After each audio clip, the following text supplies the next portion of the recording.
Welcome to our new vlog Beirut series part 5। আমরা down টাউনের ওইদিকে ঘোরাফেরা করে আসলাম। আমাদের পিছনে দেখতে পারতেছেন আলামিন হারিরি জামে মসজিদ। তো আমরা এই রাস্তা হয়ে যাব, পিছনে একটা গির্জা আছে খ্রিস্টানদের, তো এটা সম্পর্কে একটু পরে বলি। তবে এটা হচ্ছে লেবাননের সব থেকে বড় একটা জামে মসজিদ। এখানে প্রত্যেক রমজানের ঈদে এবং আপনার ঈদ উল ফিতর বলেন, ঈদ উল আজহা বলেন, বাংলাদেশি সহ বিভিন্ন ধরনের প্রবাসী এবং লেবাননের সুন্নি মুসলিম যারা আছে এই মসজিদেই ঈদের নামাজ পড়ে। খাও খাও, খাইলে মজা পাবা। খাবা ঢেলে দেই।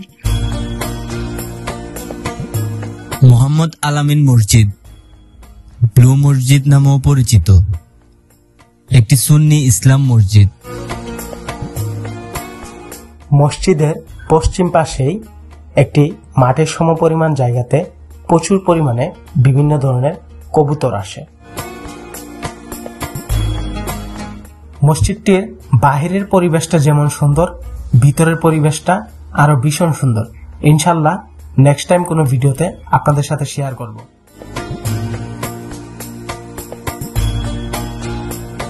তো আমরা আছি এখন মসজিদের খুব কাছে। তো আমার পিছনে দেখতে পাচ্ছেন মসজিদে প্রবেশ করার পথ।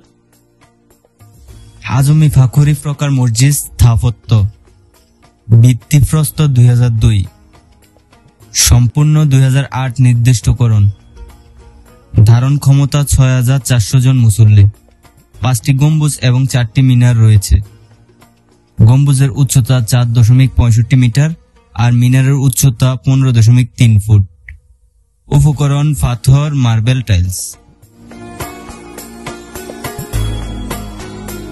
সবাই সুস্থ থাকবেন, ভালো থাকবেন। খুব শীঘ্রই আবার আমাদের নতুন ভিডিওতে দেখা হতে যাচ্ছে আপনাদের সাথে।